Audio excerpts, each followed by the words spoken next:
Why don't we put up the graphic? We have a graphic that you folks prepared that kind of gives us a sense of who can get their vaccinations and where. Can you take me through this? You want to take me through this, Dr. Gifford? Yeah, so pregnant women can get their vaccine either from their obstetrician, in their obstetrician's office now. If their obstetricians don't have it, ask them to call the hospital where they would go, because we've given the vaccine to the hospitals. The hospitals will then give it to the obstetrician's office. They can also get it if they go into the hospital to deliver. They can get the vaccine as well there. So that's where the pregnant women can get it. Children who are preschool, 6 months to 5 years, they can get in their pediatrician's office. Up until this last week, only 2-year-old to 5-year-olds can get it because they only had the nasal spray. That's all we had. Right. This week we are getting the injection version, and by the end of the week all the pediatricians' offices should have the injection version for 6 months to 5-year-old, so they can get it there. By the way, as you continue here, I just want to point out, we should also say these are the high-risk areas that we're talking about right now. Go ahead.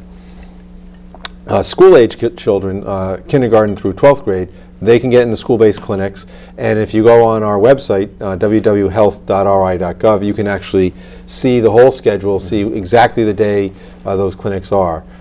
Then for young adults, 18 to 24, actually, let me just stop there. Right now, that's the group we focused on, the pregnant women, the preschool, and the school-age kids. That's where we're making the vaccine out. That's who's getting sick.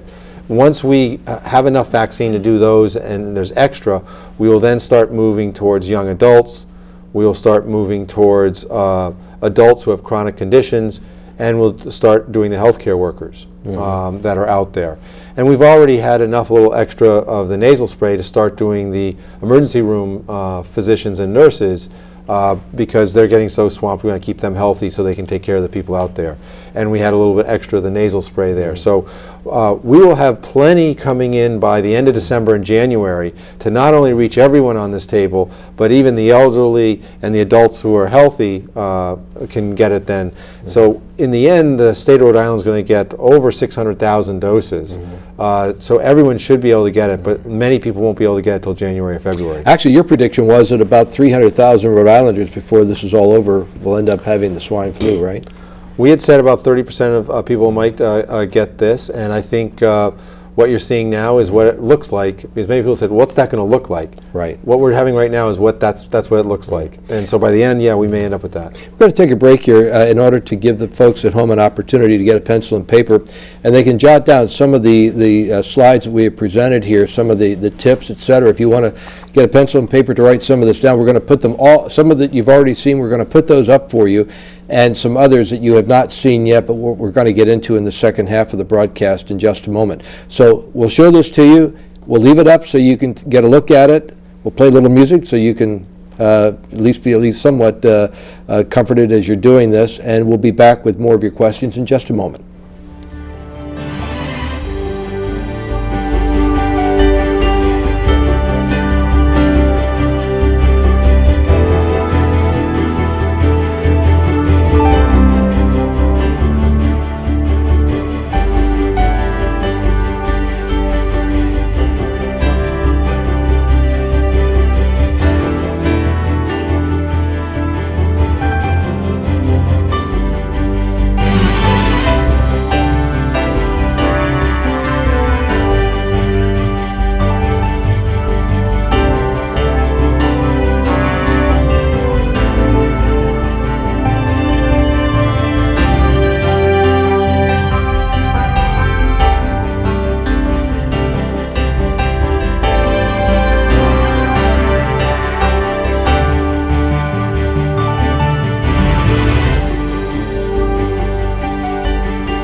And welcome back, everybody. I'm Dave Lehman. Thank you for joining us tonight.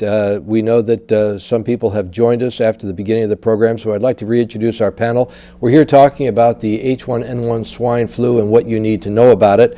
Let me begin again with Dr. David Gifford. Of course, many of you know him because he's been just about everywhere lately with television and the media. He is the head of the Rhode Island Health Department. Also joining us, Dr. Robert Krausman. He is a board-certified internist and lung disease and critical care expert. He oversees the Health Department's Center of Infectious Disease. Dr. Nicole Alexander is also an infectious disease specialist, caring for both adults and children. She's also an assistant professor of medicine and pediatrics at Brown University. She's on the right of your screen, and to the left, Dr. Elizabeth Lang, a pediatrician in private practice. Elizabeth is also the president of the Rhode Island chapter of the American Academy of Pediatrics. What we're doing here is we are taking questions that many of you have called in. We've gotten literally thousands, I think it's fair to say, of questions. Many of them are very similar in nature, so we've tried to pick the best questions that we think really reflects what you're asking about, and we're putting it to the experts tonight. Let me pick up on what we were talking about before, because I think this follows very nicely with what we've talked about. Rhode Island had a strategy that other states did not have. Let me put it to you, Dr. Gifford. What is the strategy here, and is it working? And is there anything you would have done differently now that you've had a chance at this? Well, we've had to keep adapting our plan. I think the theme has been to be flexible and keep changing based on the new information we get. I think what we've done is we've decided to target children and pregnant women first, and we're doing it through the schools. And that's been a little different than the other states. I've had a couple of questions that actually came to me directly today, knowing I was going to be doing this program tonight. Let me ask you the questions. One came from a school saying, why is it that when a youngster gets the swine flu virus, that incident is not reported directly to the school so that the school administration knows what the status of their swine flu epidemic is at the school? It's not done as I'm told. Is that correct?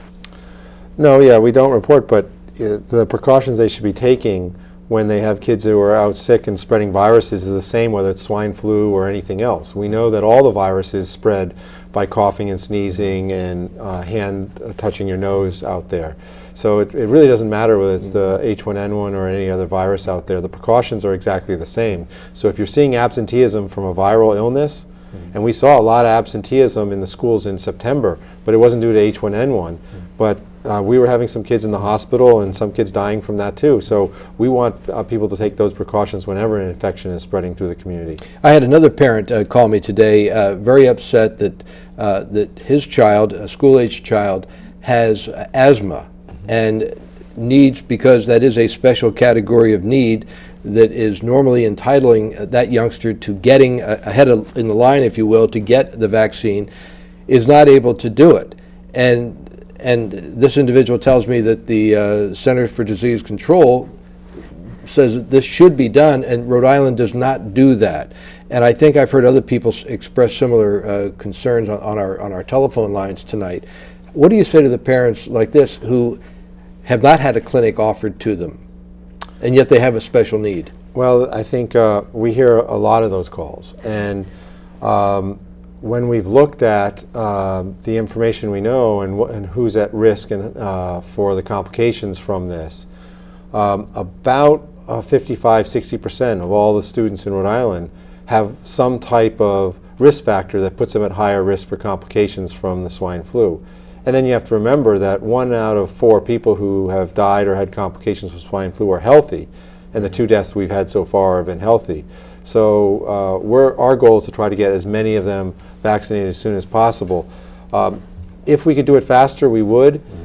Each of those stories are very compelling, and when you add them all up, there's just more of them than there are vaccine, and so we've tried to do it as fast as we can.